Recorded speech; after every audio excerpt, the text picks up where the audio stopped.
Welcome to the Great African Leadership Series, where we feature great inspirational speeches and quotes from African leaders.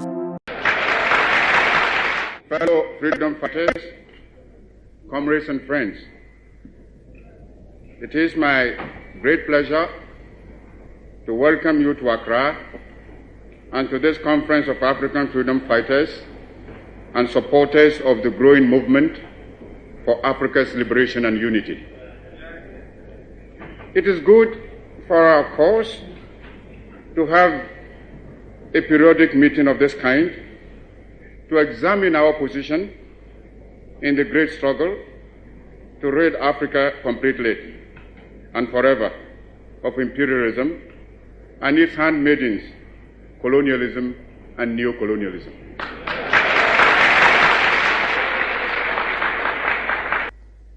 Africa is rich and not poor.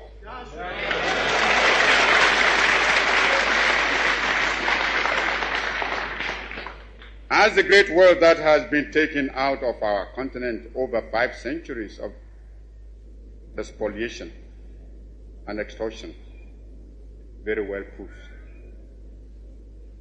Africa has immense actual and potential wealth: gold, diamond, copper, manganese, bauxite, iron ore, uranium, asbestos, chrome, cobalt, a host of other minerals.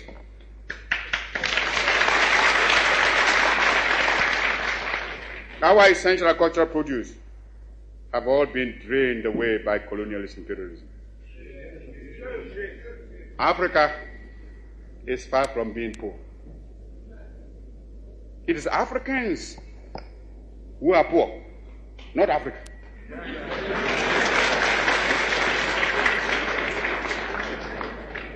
And they are poor because of the uncounted profit that has been made out of the exploitation of their labor and their lands. If we are being baited to enter a European community, we must have something that community needs, and needs badly, when it pretends to offer a bonus by way of aid. When Greeks come bearing grapes, should we not look them well in the mouth, if I may mix my metaphor? But I'm sure you get my meaning.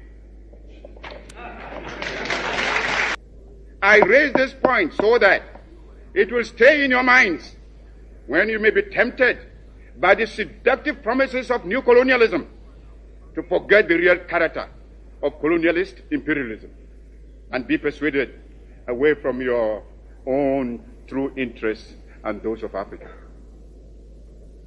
For today, we must each see ourselves as part of Africa in order that we may face colonialist imperialism and its new form, neocolonialism, on a continent-wide front.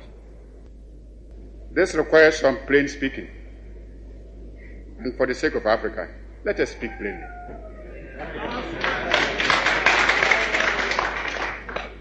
As I see it, our greatest danger stems from disunity and the inability to see that the realization of our hopes and aspirations, the realization of our objective of total African independence, and of our future progress and prosperity is inextricably bound up with the necessity to unify our policy and actions in connection with the continued struggle for independence and the greater task of economic and social reconstruction beyond it. We must therefore face the issue of African unity now, for only unity will make the artificial boundaries and regional demarcations imposed by colonialism obsolete and superfluous. African unity will thus provide an effective remedy for border disputes and internecine troubles.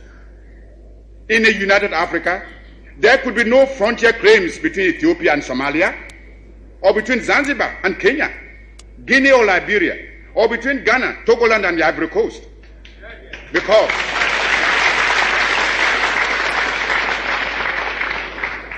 Because we would regard ourselves as one great continental family of nations. Some of the leaders, it must be confessed, do not see the struggle of their brother Africans as part of their own struggle. Even if they did, they would not be free to express their solidarity. These rifts are consciously created by the imperialists between Africans, where they can sit back and watch with sly satisfaction, as well as contempt for those who fail to see how they are being used against Africa's best interests. Regrettably, those states include some who were among the freedom fighters of yesterday and who haven't won their independence, are willing to drop it for some token aid, and thereby deny to those still struggling for freedom even their moral support.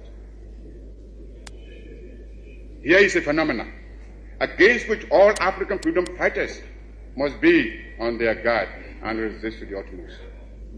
Even though I appreciate the difficulties facing us, I must admit, I find it strange to watch some of us returning willingly to the colonialist fold. This time, they don't even have the excuse of being forced to subject themselves to foreign domination. It makes one wonder, why so much effort and sacrifice and so many lives were given up to the achievement of independence in the first place, if it can only be so quickly and easily surrendered. We must begin to build immediately our own continental common market. For it is easy for anyone who studies the common market organization closely to realize that the common market is aimed at harnessing the African countries to satisfy the profit lust of the imperialist bloc and to prevent us from following an independent neutralist policy.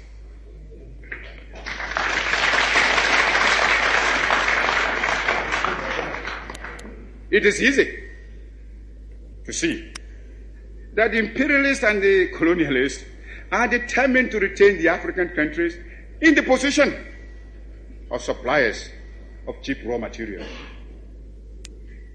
If we do not resist this threat, and if we throw in our lot with the common market, we shall doom the economy of Africa to a state of perpetual subjection to the economy of Western Europe. This will, of course, hinder the industrialization of our young African states. It is impossible to think of economic development and national independence without possessing an unfettered capacity for maintaining a strong industrial power. The activities of the common market are therefore fraught with dangerous political and economic consequences for the independent African states. The organization constitutes an attempt to replace the old system of colonial exploitation by a new system of collective colonialism, which will be stronger and more dangerous than the old evils we are striving to liquidate from our continent. This is another reason why we should come together in a unified African economic plan, which, operating on a continental scale, can make a solid attack on the imperialist domination in Africa.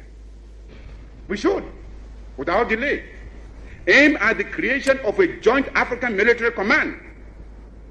There is little wisdom in our present separate effort to build up and maintain defense forces, which, in any case, would be ineffective in a major world conflict.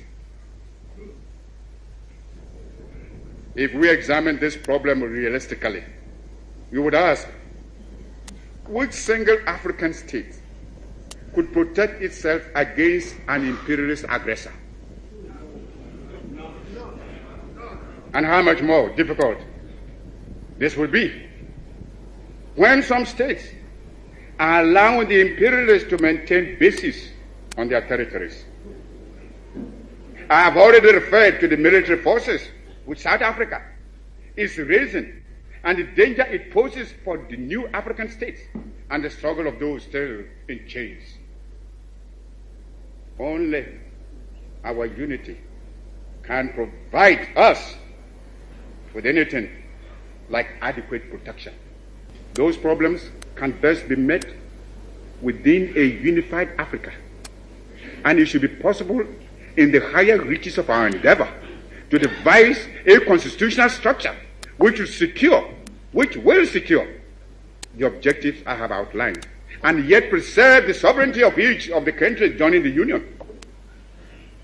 Countries within the Union will naturally maintain their own constitutions, continue to use their own national emblems and national anthems and other symbols and paraphernalia of sovereignty. Regional associations and territorial groupings can only be other forms of balkanization unless they are conceived within the framework of a continental union. There are existing models which we can modify or adapt to our pattern. The United States of America, the Soviet Union, India and China have proved the efficacy of unions embracing large stretches of land and population.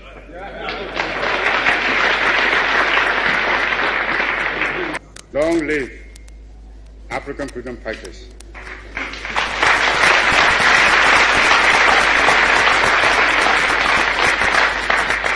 Long live African independence.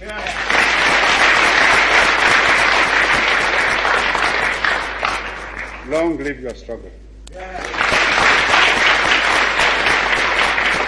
And long live African unity.